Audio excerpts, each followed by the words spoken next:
Bharatiya Janata party चुन के देंगे क्या पैसे वापस देंगे? ये मैं क्लियर कर बोल रहा हूं। हाँ, मैं झूठ बोलता नहीं, 2 नंबर का पैसा खाता है तो सारा झूठ भी नहीं निकलता मेरे को। चोरी करता नहीं, न तो सट्टे चलाता, न जुगाड़ चलाता, न अफीम गांजा दारू बेचता, तो साला मेरे से सच ही नहीं करता। ये पानी भी मैं गर्म करके लाया ना, पानी भी मैं गर्म करके लाके पीरा भैया। क्यों पीरा? पागल है मैं। ये आज जो है सच्चाई को भी चिल्ला चिल्ला करके बोलना पड़ रहा है। ये इनकी पॉलिसी है, अंग्रेजी पॉलिसी। झूठ को चिल्ला चिल्ला के इतना बोलो ये वो सच लगने लगे। लेकिन हम भारतीय जनता पार्टी के जो लोग, सरकार के जो लोग, पद अधिकारी, कार्यकर्ता, हम सच भी बोलते हैं तो झूठ जैसा लगता है। अजीब बात। इसीलिए मुझे आज चिल्ला करके बोलना पड़ रहा है। क्यों बोलना पड़ रहा है? ये फिरका परस्ती के आज के जो दिमाग में भर दिए ना, ये इसके ऊपर कवरिंग करने के आस्ते मुझे बोलना पड़ा। अगर मैं गलत बोल रहा हूं तो मुझे बताइए आप। और इसके अंदर हमारे माँ बहने जो भी है, अगर मैं गलत बोल रहा हूं, भारतीय जनता पार्टी अगर मुसलमानों की दुश्मन है, हम नहीं पसंद करते, मुझे आप बताइए। माइक दे भैया, अगर किसी के मन में सवाल है मुझसे सवाल करिए आप। भारतीय जनता पार्टी क्यों गलत है किसी के मन में कोई शंका? इतना सुनने के बाद में कोई कुछ पूछना चाहेगा मुझसे? कोई पूछेगा भारतीय जनता पार्टी गलत की हो? कोई पूछेगा मुझसे? बताइए आप। नहीं बताएंगे। फिर वोट देने की बात आती नहीं, बीजेपी को वोट नहीं देने का, तो बीजेपी ऐसी है, बीजेपी। हाँ, तो एक हजरत ने जो है, एक हजरत ने मुझसे मैं बताया, बीच में बात रोक दिया। बोले यार बीजेपी मुसलमानों की दुश्मन है, तुम ऐसे कह रहे बीजेपी के साथ में। मैंने हजरत को बोला, भैया अगर गलत है मुझे पॉइंट तो दे दे, मैं तो क्लियर करूं। साला मैं फिरका परस्तों के साथ तो नहीं है, मैं निकल जाऊंगा। बोले 3 तलाक ऐसा वैसा। बोला 3 तलाक की अगर आप बात कर रहे तो मैं यही बैठा हूं। भारतीय जनता पार्टी आने के बाद जो 3 तलाक का कानून लागू हुआ, ये शहर के गद्दार मक्कार मुसलमानों को भड़काने का काम करते। अगर इनके अंदर दमखम होता, इनके अंदर अगर दमखम होता, ये अपने को धर्मगुरु बोलते, तो हमारे शहर के अंदर तलाक का रेशो कम होता। आपके लोग बात मानते, तलाक देने का काम कम करते। लेकिन नहीं, पब्लिक भी होशियार है। ये खुद नौशेबाज है, पब्लिक की कार से सुनेंगे, आराम गोली करेंगे तो असर खत्म हो जाता, तासीर खत्म हो जाती। यह माननीय नरेंद्र मोदी जी ने लाया 3 तलाक का कानून, जो गर्दुल्ले, चरसुल्ले 4 बच्चे पैदा कर दिए, 2 बच्चे पैदा कर दिए, पैदा तो कर दिया, औकात में पालने की, नमक कम हो गया उससे मारेंगे। कई माँ बहने हमारी घर बैठी है। यह भारतीय जनता पार्टी ने एक सवाब का काम किया, एक पुण्य का काम किया। अब आप देख लीजिए, अगर मैं बोल रहा हूं तो मैं यहां से बोल रहा हूं, क्या दमदार बोल रहा हूं, मैं सब हवा में बात नहीं कर रहा हूं। जो दिन से 3 तलाक का कानून लागू हुआ, वो दिन से आज का दिन है जब अगर 100 तलाक होते थे महीने में, आज आपके जाके देख लो पुलिस स्टेशन में 1 या 2 मिलेगा।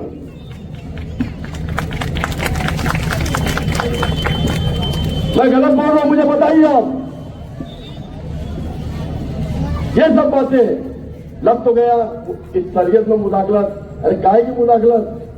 मैं बहुत बड़ा मुफ्ती मौलाना भी है, लेकिन वो भी मैं सीखूं अच्छी तरीके से, क्योंकि मैं इतना अच्छा झूठ नहीं बोल पाऊंगा। इससे मुझे आलिम दिन बनना ही नहीं है, बहुत बड़ा मुझे इल्म हासिल करना ही नहीं है। अगर ऐसे है झूठ बोलने का काम है तो मैं नहीं कर सकता भाई। तो ये 3 तलाक की बात, तो किसका फायदा हो भैया? मुसलमानों को हुआ ना, सब माँ बहनों को हुआ क्या नहीं? गलत बोल रहा। ये सब बातें आप कुछ सोचती हो। अभी अरे बोले मुसलमानों पे जुल्म हो रहा। एक आखिरी पॉइंट में बोल के जा रहा हूं, अगर आप बोले तो बोलूंगा, लेकिन और भी हमारे लोग बैठे बोलने वाले, इसके बाद कौन बोलेंगे?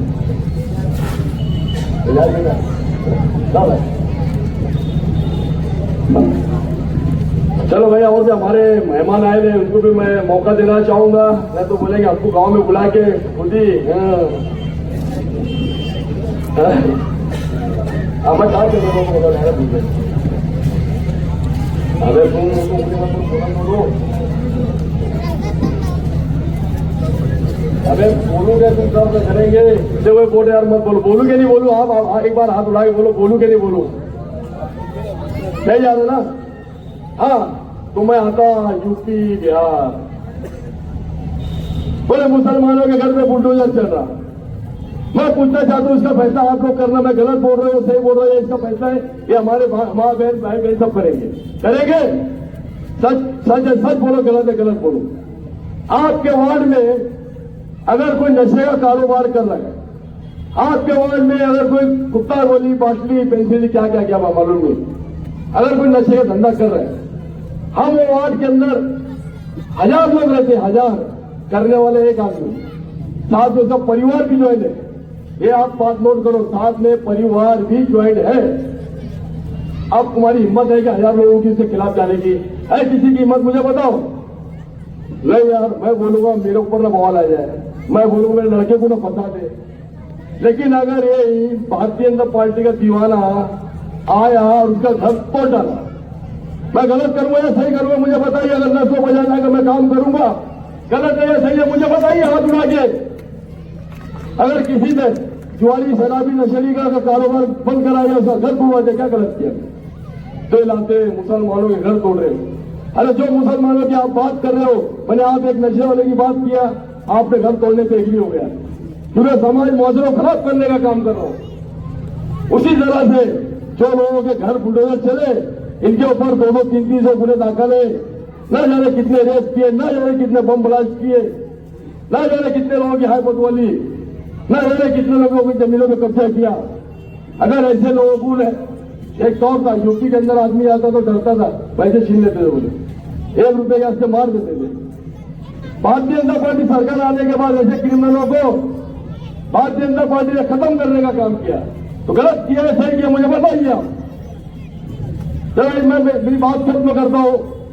आने वाली 15 तारीख को कमल का निशान वार्ड नंबर 14, इनका दोनों का शेख सलीम, शेख बाबू, नसरीन शेख असलम, जो वार्ड नंबर 14 हमारा नया पूरा वार्ड, ये जो पूरा वार्ड है हमारा मल्ला छप्पन तकिया, आने वाली 15 तारीख को कमल के बटन को निशान पे ज्यादा से ज्यादा वोट दे के दिलवा के ये दोनों उम्मीदवार को भारी अक्षर से आप कामयाब करें। मेरी अपील है आप लोगों से। वार्ड नंबर 13 की जो उम्मीदवार है हमारे पाटिल ताई और सतीश उपाध्याय जो हमारे भाई, 13 नंबर में हमारे जो जा सके आवाज जा रही, 13 नंबर के जो वार्ड के लोग हैं वो भी इस बात को नोट कर रहे, भारतीय जनता पार्टी के दोनों उम्मीदवार को भी भारी अक्षर से कामयाब करें। और आने वाली महापालिका के अंदर मैं आपको बता देना चाहता हूं, ये भारतीय जनता पार्टी है, हो सकता इन्हीं चारों में कोई महापौर बन जाए।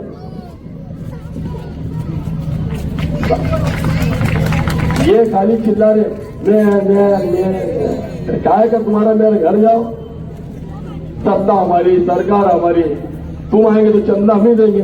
तो चंदे वालों के साथ रहने का क्या मंगने वालों के साथ रहने, मुझे बताइए। देने वाले के साथ रहेंगे या मंगने वाले के साथ रहेंगे? बोलिए हाथ उठा के, हाँ या ना? देने वाले के साथ रहेंगे ना? आने वाली 15 तारीख को उनको भारी अक्षर से कामयाब करके चारों उम्मीदवार को महापालिका पहुंचाइए, अपने वार्ड का विकास किए, वार्ड का विकास करिए आप। और ज्यादा बड़ी बात नहीं करता, 3 साल के बाद आप खुद बोलेंगे भारतीय जनता पार्टी का आमदार यहाँ होना चाहिए, इनकी दुकान हो रहा है, घर में जाने उनको 16 तारीख को रिजल्ट अच्छा देंगे आप। अरे बोलो, मैं जा रहा हूं, देंगे बेचारे, जोर में बोलो, भारतीय जनता पार्टी जिंदाबाद बोलेंगे कि डर है? जब डरेंगे तो कुछ नहीं करेंगे, गुल्ला आने का, जो सब देरी से साथ रहो। अरे लाडली बहनों, अगर मेरी घर के अंदर आवाज जा रही है, मैं बोलता हूं भारतीय जनता पार्टी, भारतीय जनता पार्टी। अस्सलाम। आज आपने पप्पू भाई को जो सुना, इनकी तहे दिल से मैं ये गुजारिश करूंगी और इनको यह मांगूंगी कि इन्होंने जो दिल की बात कही मालेगांव के आवाम की, मैं ईमान और ईमानदारी से बोलता हूं, पूरे देश में जैसे केंद्र में नरेंद्र मोदी जी ने 2014 के बाद और आज तक 2025 तक आपने तरक्की देखी। किसकी तरक्की थी? हिंदू की थी, मुसलमान की थी, सिख की थी या ईसाई की थी? सिर्फ देश की तरक्की थी, सिर्फ देश की तरक्की। क्यों?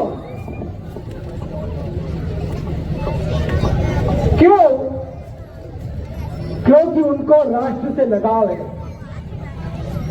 राष्ट्र से क्यों लगाव है? देश की तरक्की होगी तो आवाम सुख और शांति से रहेगी। आप 2014 के पहले सफर में जाते थे, हर सफर में जाने वाला सफर के किसी की कमर में दर्द होता था, किसी की पीठ में दर्द होता था। क्यों होता था? क्योंकि रोड सिर्फ पेपर पे रह जाते थे और असल में जो रोड बनते थे वो तो ये लोग खा ही जाते थे।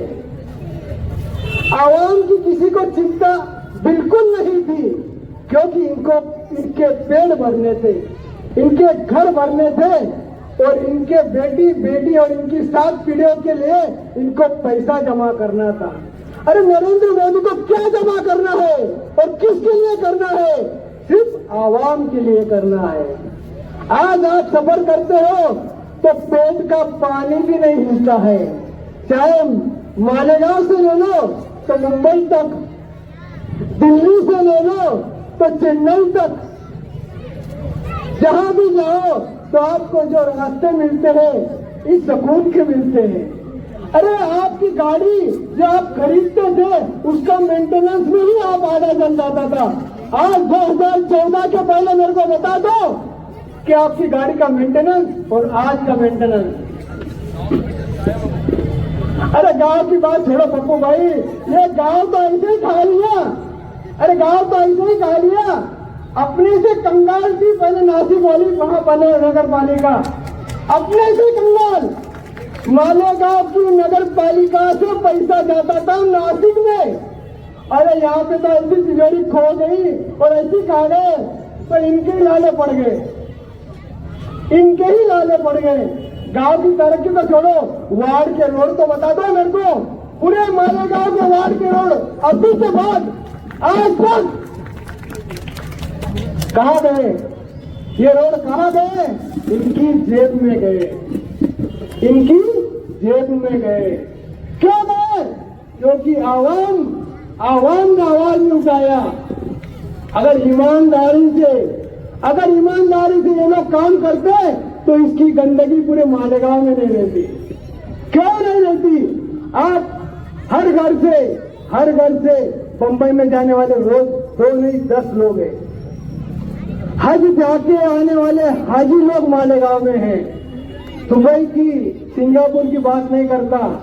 ईमान और ईमानदारी से अगर काम करते हैं, ईमान और ईमानदारी से काम करते हैं तो अपनी गली क्या पूरा शहर महक जाता है, पूरा शहर महक सकता है। क्यों नहीं? काम करने की लालच चाहिए, काम करने की ईमानदारी चाहिए। अरे फंड तो बहुत आता है उपू भाई, 70-30, 60-40, 50-50, 80-20, ये क्या थे? ये मसला क्या है? इनकी सब परसेंटेज है। नीचे से लगा के तो ऊपर तक, ऊपर से लगा के तो नीचे तक, ये सिर्फ खाने का काम करते हैं। अरे हम लोग गरीब की मुंह का अनाज छीनना, गरीब की मुंह का अनाज छीनना, ये भी ये लोग कम करने को कम नहीं करते। हम लोग बीजेपी के सच्चे कार्यकर्ता पप्पू भाई इतने साल से काम कर रहे हैं। ये न तो हिंदू के लिए काम करते, न तो मुसलमान के लिए काम करते, ये सिर्फ आवाम के लिए काम करते और ईमानदारी से करते। मैं ज्यादा दूर की बात नहीं करता। पार्टी के हमारे अटल बिहारी वाजपेयी, श्यामा प्रसाद मुखर्जी, दीनदयाल उपाध्याय, इन लोगों ने सीसीसी पार्टी, दो एमपी थे, 2 एमपी, सिर्फ 2 एमपी, एक सीट के लिए सरकार गिर गई। कितनी? एक सीट के लिए सरकार गिर गई। क्यों? पैसे से खरीदे जा सकता था, एक एमपी पैसे से खरीदा जा सकता था, फिर भी सरकार केंद्र में गिर गई। क्यों? कि ईमान और ईमानदारी से, ईमान और ईमानदारी से अगर राजनीति की जाए तो जेब नहीं भरना है। अरे तुम्हारा जन्म इस धरती पे सेवा के लिए हुआ है, और किसकी सेवा करने का? जन सेवक, नगर सेवक, इसके पीछे सेवा में लगा है। और देश का सेवक जो बड़ा है वो भी सेवा ही कर रहा है। आज देश की केंद्र की सभी योजनाएं हर घर में, न उसके लिए मुस्लिम देखा गया, न हिंदू देखा गया, न जात पूछी गई, न पात पूछी गया। अरे जात का राजकारण तो नीचे का रहता है। क्यों जात का राजकारण इन्हें करने मजबूर करता है मालूम है? जात का राजकारण इन्हें मजबूर करता है इनकी कुर्सी बचाने के लिए। जात का राजकारण इनके मजबूर करता है इनकी कुर्सी बचाने के लिए। अरे कुर्सी के लिए लड़ते हो तो जनता का सेवा कब करोगे? इस आवाम की सेवा कब करोगे? ये आपके भरोसे है, ये आपके भरोसे है और आप उनके भरोसे है। वोट की जो बाद में पीछे के 2 दिनों में दामन पकड़ के अपनी सियासत की रोटी सेकी। उसके बाद में अभी हमारी पतंग आ गई है, और ये ताल्लुक से अगर देखा जाए तो हम लोगों ने इनको बार बार मौका दिया है चुन के आने के लिए, लेकिन मालेगांव की तरक्की है। आज मालेगांव से आप अगर दुनिया जाते हैं तो दुनिया का जो विकास हुआ है वो मालेगांव के विकास कुछ भी नहीं है उसके आगे। और इस विकास के विषय को हम लोग अगर देखें तो मालेगांव के लोगों को ये सोचना चाहिए कि आज तक के जो भी कुछ हुआ है वो दुनिया और मालेगांव के कंपेरिजन में अगर हम लोग काउंटिंग करते हैं तो दुनिया हमसे काफी आगे निकल चुका है। आज जितने भी नेता यहाँ पे आए, जितनी भी सरकारें आई, इन लोगों ने कहा कि हम मालेगांव को जिला बनाएंगे। इन लोगों ने आज तक जिला बनाया क्या? क्यों नहीं बनाया? इनकी तो 70-60 सालों से 70 से 75 साल आजादी हुई, उसमें 60 साल एक ही पार्टी की हुकूमत रही देश में। इन लोगों ने हमारे मालेगांव की तरक्की के बारे में, इसको जिला बनाने के बारे में हमको एजुकेशन से इन लोगों ने महरूम रखा।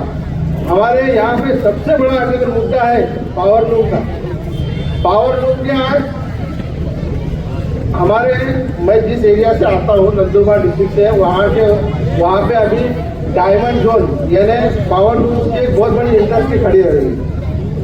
मालेगांव में ये बिजनेस आजादी के पहले से शुरू है।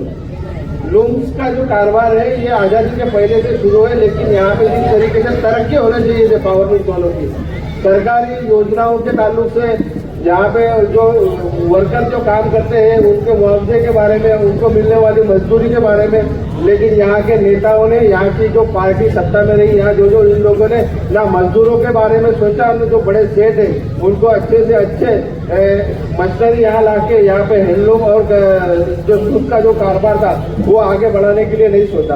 आज आप हमारे नवापुर में आके देखिए, जो MIDC में जो पावर लूम के जो काम चल रहे हैं, सूरत के सब व्यापारी वहाँ आके वहाँ पे पावर लूम की इंडस्ट्री खड़े कर रहे हैं। और वहाँ पे आपको मैं बता दूं 1000 हेक्टेयर के अंदर पूरे नवापुर के शहर को लग के पावर लूम इंडस्ट्री खड़ी रही, और उसके अंदर गवर्नमेंट की 80% सब्सिडी के ऊपर काम चल रहा है।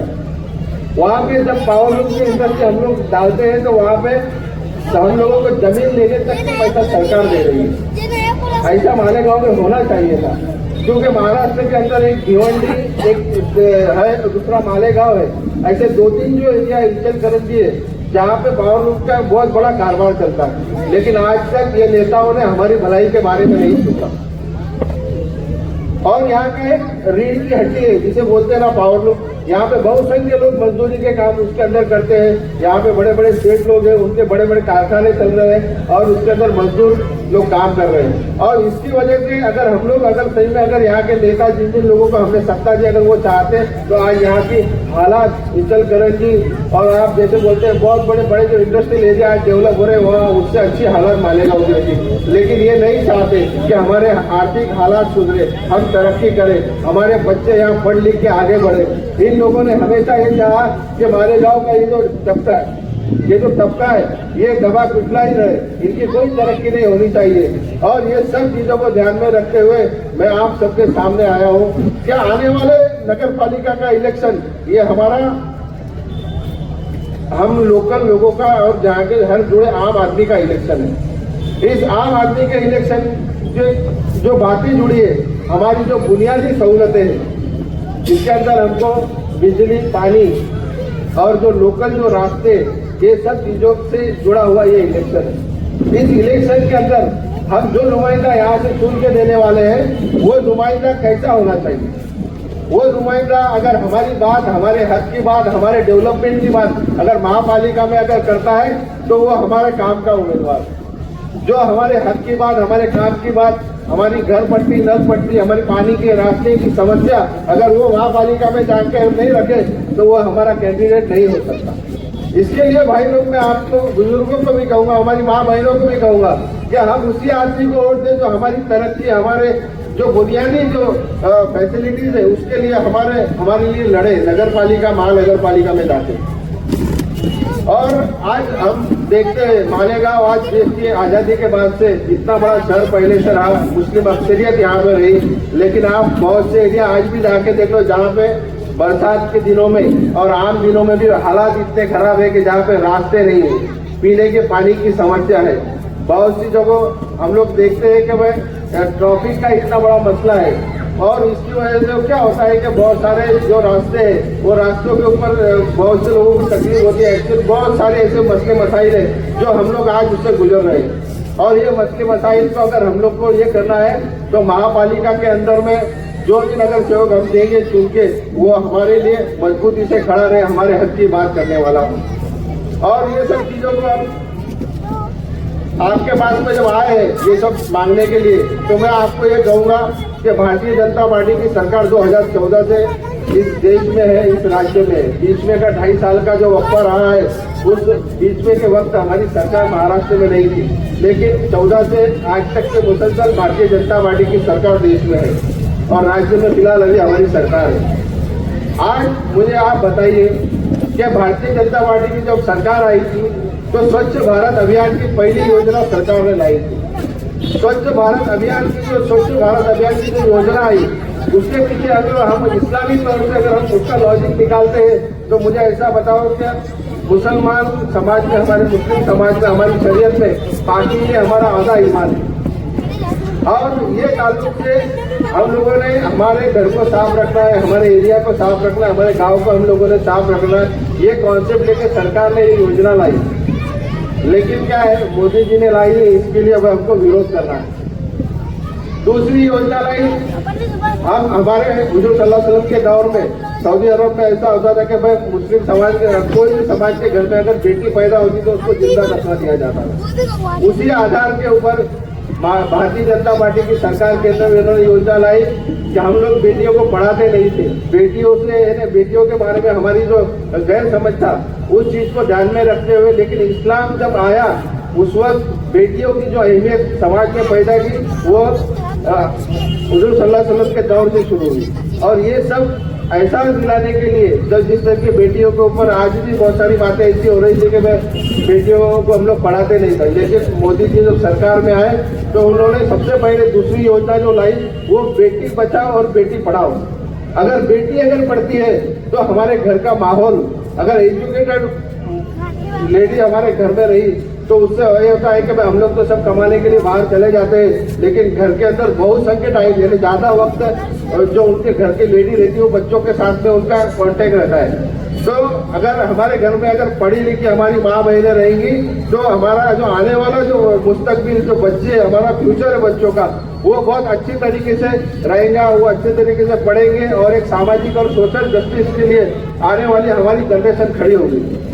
लेकिन ये किसने सोचा? ये भारतीय जनता पार्टी की सरकार ने सोचा। आज भारतीय जनता पार्टी की सरकार ऐसे बहुत सारी योजनाएं दे रही। कोरोना का दौर आया, कोरोना के दौर के अंदर हम लोगों के हालात कैसे थे, लोगों के रोजगार बंद हो चुके थे और लोग बहुत सारे लोग जो हमको छोड़ के चले गए इस दुनिया से।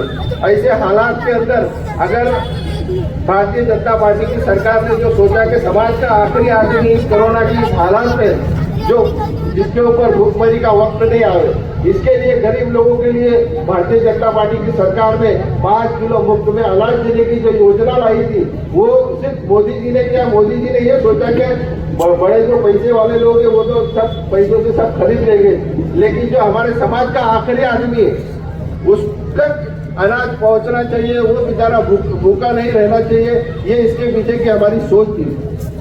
और उस वक्त भारतीय जनता पार्टी की सरकार ने ये नहीं सोचा, जो हम पर जातिवाद के आरोप लगाते हैं कि भारतीय जनता पार्टी फिरका परस्त है, उस वक्त मोदी जी ने ये नहीं सोचा, भारतीय जनता पार्टी की सरकार ने ये नहीं सोचा कि भाई ये अनाज हम खाली हिंदुओं को देंगे या मुसलमानों को देंगे।